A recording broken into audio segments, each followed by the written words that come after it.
This DIY project is almost too easy. Anyone can do it, and you only need one tool. In fact, if you're not going to cut the wire, you don't even need any tools other than your hands. Now, I split my wire into two to make two trellises, and both trellises cost me in total under £20. The bamboo canes were £6.50 and the wire was £5.50. I split the wire in two, enabling me to get two trellises out of this wire.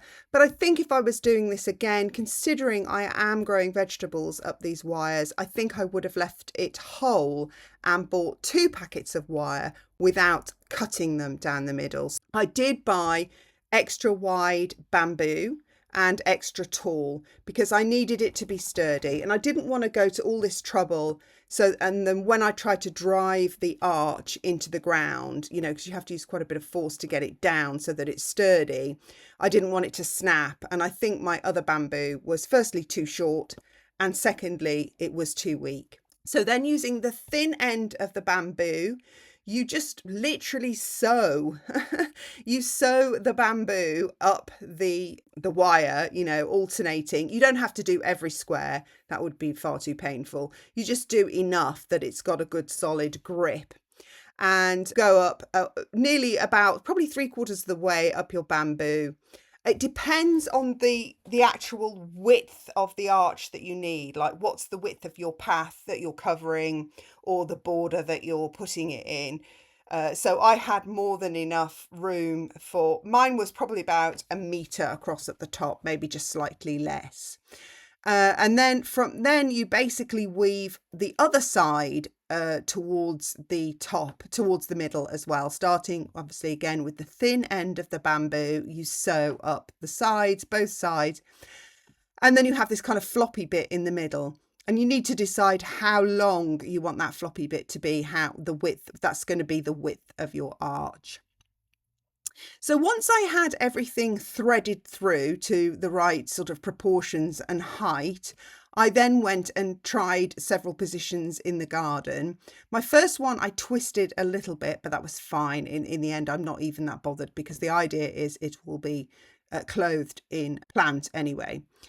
And the other reason I did these arches, actually, I should have mentioned at the beginning, was because they are totally inconspicuous. I didn't want to make a feature of them.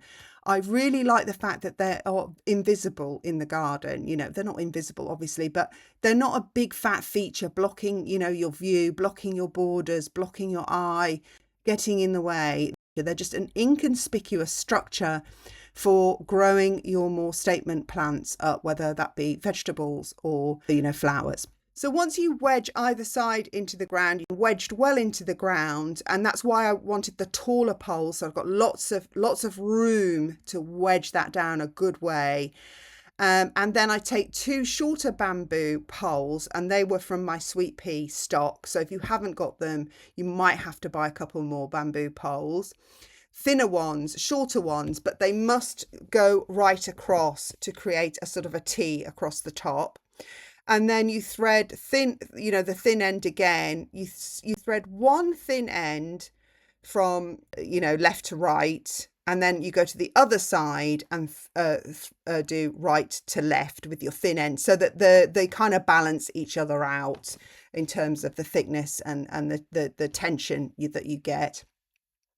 Then I tied all 4 corners just to give it a bit more security, and snipped off the tops, and I just have this lovely inconspicuous trellis that I can now play with to my heart's content. I mean, I'm going to grow cucumbers hopefully at mine. That's what made me think, oh, maybe I should have gone thicker with the trellis, but I'm going to grow cucumbers and hopefully peas, at least up these, and I may do a thicker one. I was even thinking of doing vertical watermelons. So, and I'm also thinking of weaving in some climbing snapdragons as well throughout. Anyway, that's all, you know, by the by. But the point is, I didn't want big blocky wooden, great big oafish kind of features. I want something that's just It, you know, complements the garden, but isn't sort of in the way. It's not distracting from the informality of the cottage garden and the softer, beautiful flowers around it. And then obviously once it has plants growing up it, it's going to be a lot better. And then, as I say, I did put this sellotape round just to keep it safe from the animals who bounce around up to about this height. And I just padded the sellotape on till I could run my hands up and down without catching on the spikes.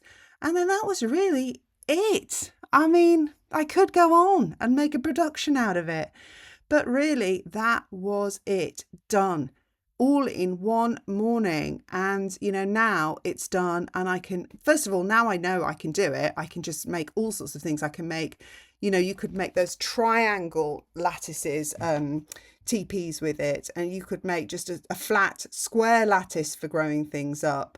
I mean, it's just so adaptable. You could make it wider. You could cover a whole border. Actually, you could make it that wide, like almost like a polytunnel, except it's just a growing trellis.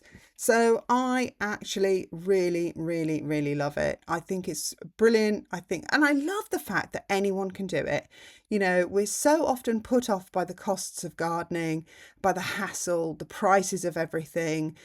We just think we need a fortune to do what we want to do. That's certainly where I was only a couple of years ago. And then I just, you know, gave myself permission, as the saying goes, the modern way, to just start doing whatever I wanted in my garden. And it's just given me such freedom, and the creative juices have just started to flow. And I'm just really happy that I've got these 2 trellises for under £20.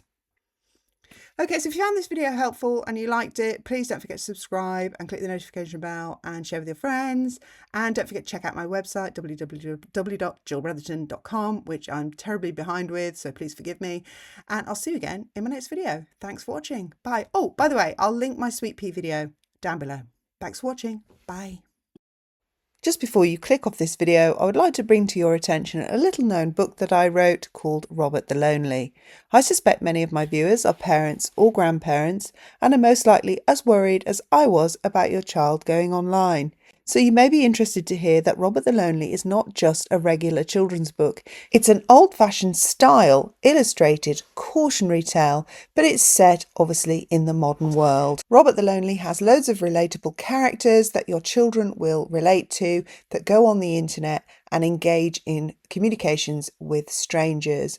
It's a spooky tale, it's fun, and it has a cautionary ending. So your kids will enjoy reading the book while also learning a valuable life lesson about the dangers on the internet. And if you're still worried about them going on the internet, and let's face it, that's a whack-a-mole thing we can't stop, because even if we don't let them have devices, they will have them at their friends when they sleep over or have play dates. So at the back of the book, there's a questionnaire that you can go through with your child, and that will help you gauge your child's understanding of the themes and the problems and the issues in the story, and it will also teach your children some valuable tools to handle stranger danger online. So if all that sounds like something that would interest you, the link is in the description underneath this video. Thanks for watching. See you again soon. Bye.